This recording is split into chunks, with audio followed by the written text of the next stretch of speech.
마태복음 6장 33절. 먼저 그의 나라와 그의 의를 구하라. 성경을 관통하는 하나의 질문이 있습니다. 누가 왕인가? 이 질문은 창세기부터 요한계시록까지 모든 이야기의 중심에 서 있습니다. 아담과 하와는 하나님의 통치를 거부하고 스스로 왕이 되려 했습니다. 이스라엘 백성은 광야에서 하나님보다 먹을 것을 더 신뢰했습니다. 왕들의 역사는 누구를 왕으로 섬기는가의 반복이었습니다. 그리고 예수님은 산상수훈에서 가장 본질적인 질문을 다시 던지십니다. 지금 너의 삶을 누가 다스리고 있는가? 마태복음 6장 33절은 단순한 우선순위 조정의 문제가 아닙니다. 이것은 왕좌의 문제입니다. 내 삶의 왕좌에 누가 앉아 있는가? 그 왕좌에서 내리는 모든 판단과 선택과 방향이 결정됩니다. 오늘 우리는 이 말씀을 통해 세상의 조언이 아닌 하나님의 다스리심 안에서 우리의 현실을 다시 보려고 합니다. 여러분 손에 쥐고 계신 스마트폰을 잠시 내려놓아 보시겠습니까? 아니, 지금 당장은 아니어도 괜찮습니다. 다만 이것 하나만 생각해 보시기 바랍니다. 오늘 아침 눈을 뜨고 가장 먼저 확인한 것이 무엇이었습니까? 날씨였습니까? 주식이었습니까? 건강 앱이었습니까? 아니면 누군가에게서 온 메시지였습니까? 우리는 매일 아침 무의식적으로 이런 질문을 던집니다. 오늘 내 삶에서 가장 중요한 것은 무엇인가? 그리고 그 질문에 대한 답이 우리의 하루를 결정합니다. 저는 목사입니다. 그런데 솔직히 고백하자면 저도 매일 아침 하나님보다 먼저 확인하는 것들이 있습니다. 오늘 설교 준비는 됐는가? 교인 중에 아픈 분은 없는가? 이번 달 교회 재정은 괜찮은가? 그러다 문득 깨닫습니다. 아, 나는 지금 목사로서 하나님을 섬기는 것이 아니라 목회자로서 일을 관리하고 있구나. 여러분도 그렇지 않으십니까? 믿음을 가지고 있지만 실제 삶의 판단 기준은 다른 것일 때가 많습니다. 자녀 교육 문제 앞에서는 하나님의 뜻보다 다른 집 아이들을 먼저 봅니다. 직장 문제 앞에서는 정직함보다 손해보지 않기를 먼저 계산합니다. 건강 문제 앞에서는 기도보다 검색을 먼저 합니다. 이것이 잘못됐다는 말이 아닙니다. 다만 우리가 의식하지 못하는 사이에 우리 삶의 왕좌가 바뀌어 있다는 것입니다. 그리고 예수님은 오늘 바로 그 지점을 향해 이렇게 말씀하십니다. 너희는 먼저 그의 나라와 그의 의를 구하라. 그리하면 이 모든 것을 너희에게 더하시리라. 이 말씀은 2000년 동안 수없이 인용되어 왔습니다. 위로가 되기도 했고 부담이 되기도 했고 때로는 오해되기도 했습니다. 하지만 오늘 이 시간 우리는 이 말씀의 본래 무게를 다시 느껴보려 합니다. 이 말씀이 우리의 현실을 외면하라는 말씀이 아니라 오히려 현실을 바로 세우기 위한 예수님의 선언이라는 것을 함께 살펴보겠습니다. 첫 번째, 먼저 그의 나라와 그의 의를 구하라. 이 문장에서 가장 중요한 단어는 먼저입니다. 많은 사람이 이 먼저를 시간의 순서로 이해합니다. 아침에 일어나면 먼저 기도하고 그 다음에 일하라. 먼저 헌금하고 그 다음에 생활비를 쓰라. 먼저 교회 봉사하고 그 다음에 개인 일정을 잡으라. 물론 이런 실천들이 나쁜 것은 아닙니다. 하지만 예수님이 말씀하신 먼저는 시간의 순서가 아닙니다. 원어인 헬라어 프로톤을 보면 이것은 첫 번째 순서가 아니라 가장 중요한 것, 판단의 기준을 의미합니다. 즉, 예수님은 이렇게 말씀하시는 것입니다. 너의 모든 선택과 판단에서 하나님의 나라를 기준으로 삼아라. 이것은 시간표의 문제가 아니라 삶의 좌표계를 바꾸는 문제입니다. 예를 들어볼까요? 직장에서 부당한 일을 목격했을 때 우리는 이런 질문을 던집니다. 이 일을 말하면 내가 손해를 보지 않을까? 다른 사람들은 어떻게 하고 있지? 참고 넘어가는 게 현명한 거 아닐까? 하지만 먼저 하나님의 나라를 구한다는 것은 이렇게 묻는 것입니다. 이 상황에서 하나님이 다스리신다면 어떤 선택이 의로운가? 판단의 기준이 손해에서 의로움으로 바뀌는 것입니다. 어느 권사님이 계셨습니다. 평생 시장에서 작은 가게를 운영하시는 분이었습니다. 어느 날 큰 거래처에서 세금 계산서를 이중으로 끊어달라고 요청했습니다. 그러면서 수수료를 주겠다고 했습니다. 권사님은 고민하셨습니다. 거절하면 거래가 끊길 것이고 가게 운영이 어려워질 것이 분명했습니다. 그날 밤 권사님은 잠을 이루지 못하셨습니다. 다음 날 아침 권사님은 거래처에 전화를 걸어 정중히 거절하셨습니다.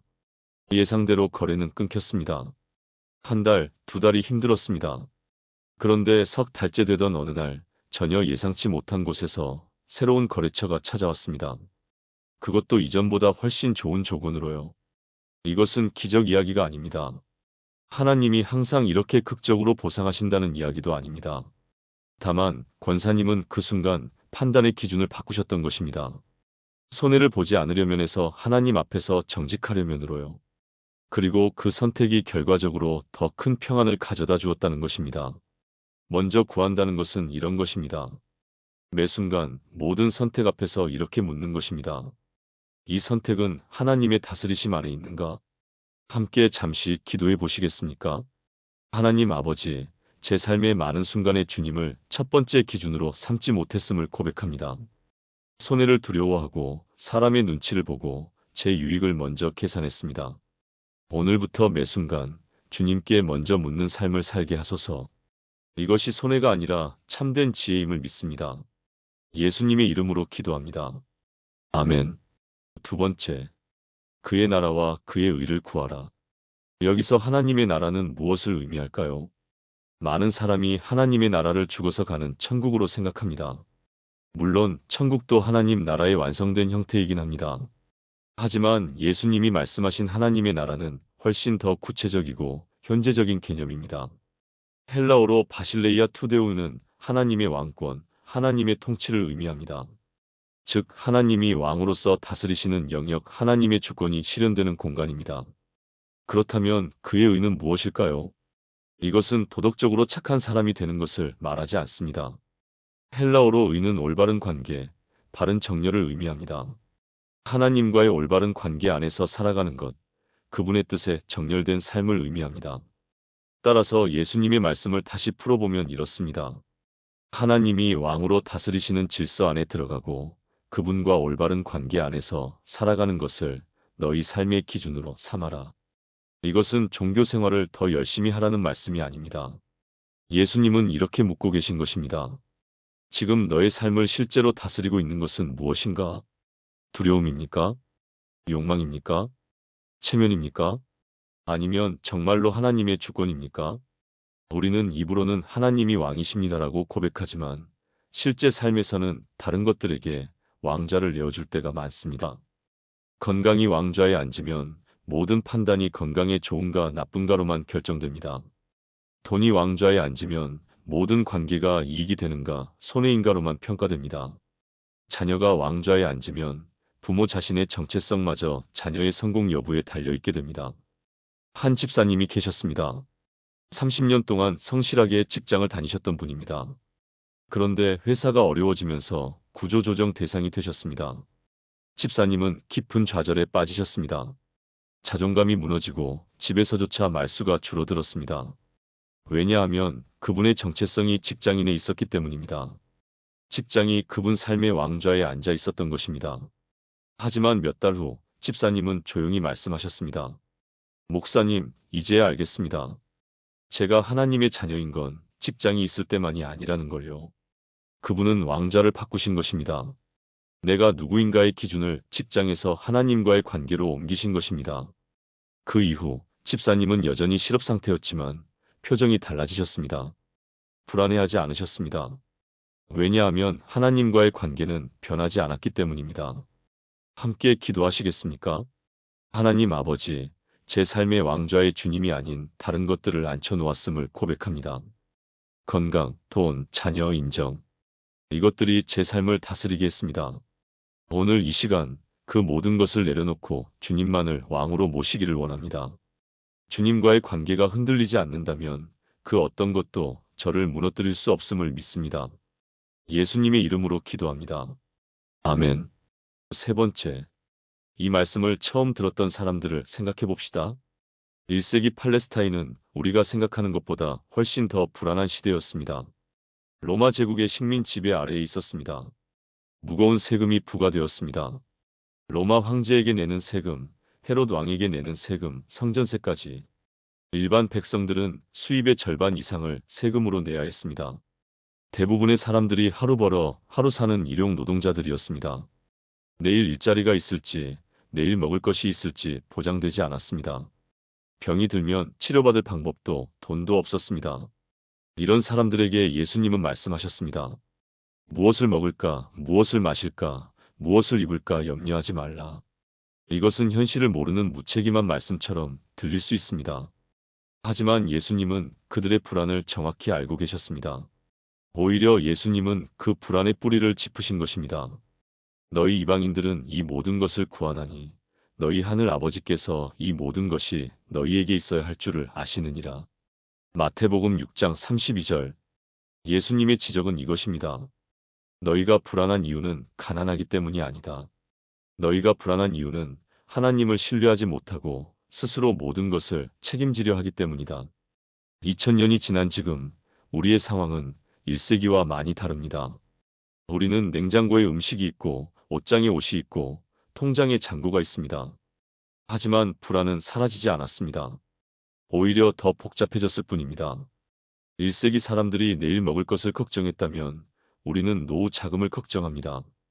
1세기 사람들이 병을 걱정했다면 우리는 암 검진 결과를 걱정합니다. 1세기 사람들이 일자리를 걱정했다면 우리는 자녀의 취업을 걱정합니다. 형태는 다르지만 불안의 뿌리는 같습니다. 내가 모든 것을 통제해야 한다는 착각입니다. 하나님이 정말 책임지실까? 라는 의심입니다. 한 권사님이 계셨습니다.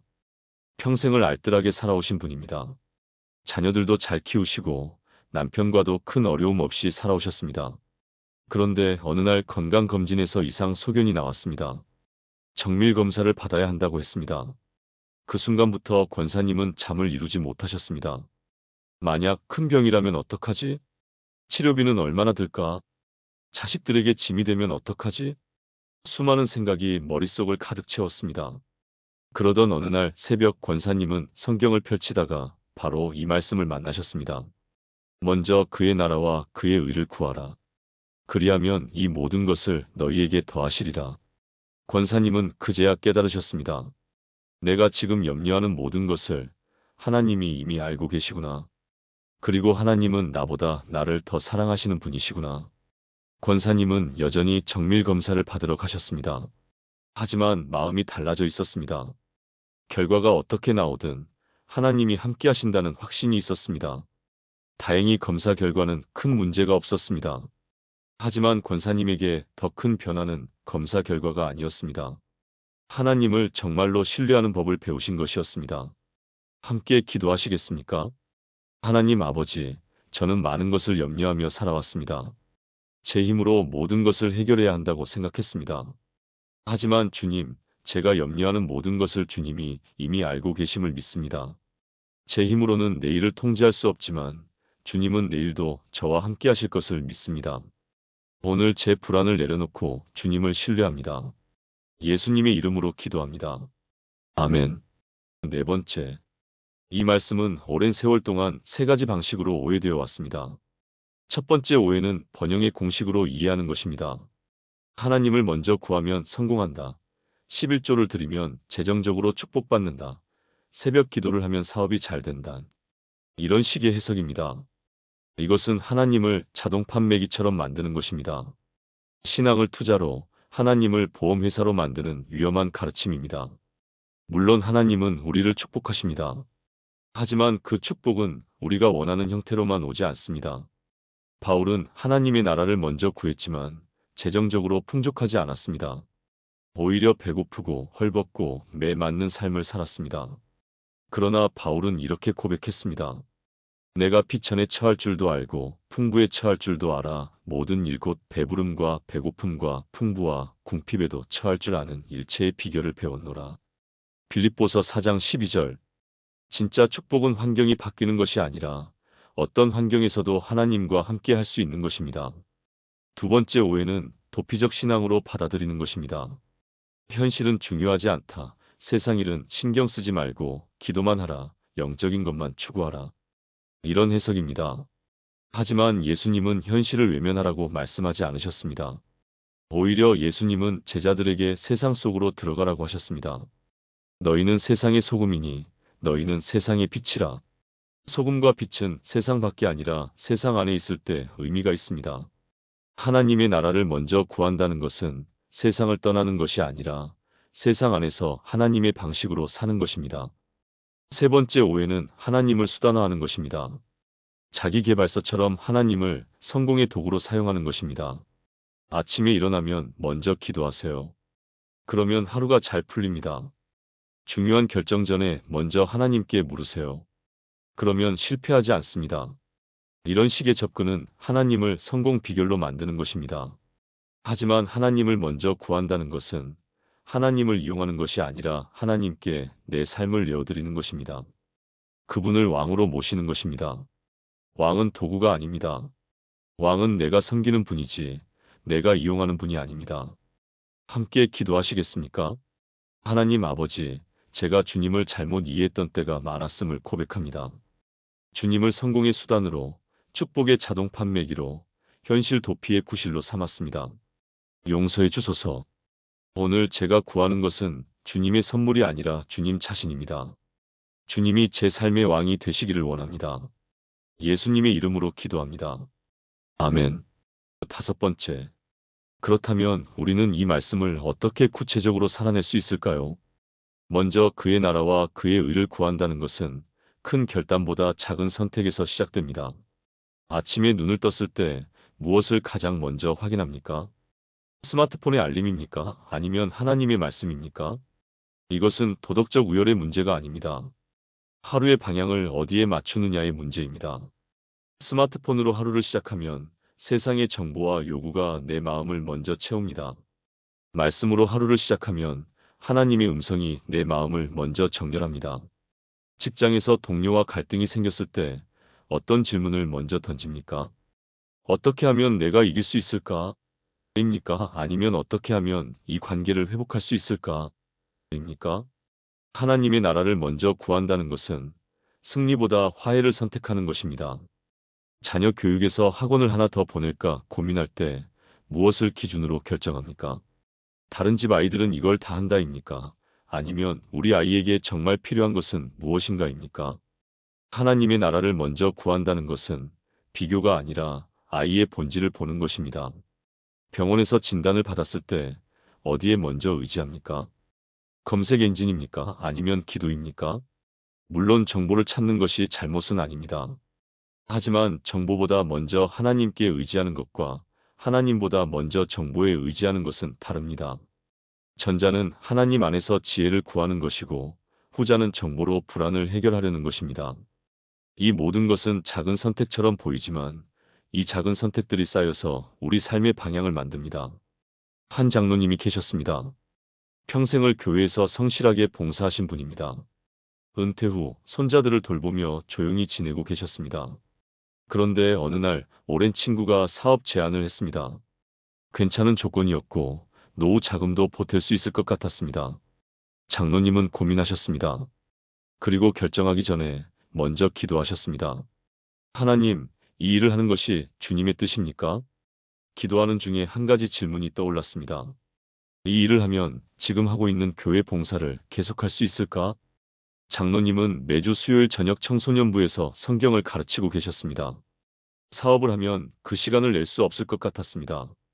장로님은 친구에게 이렇게 말씀하셨습니다. 좋은 제안이지만 지금은 내가 할 수 있는 일이 따로 있는 것 같네. 친구는 이해하지 못했습니다. 이 나이에 무슨 봉사가 돈보다 중요한가? 하지만 장로님은 평안하셨습니다.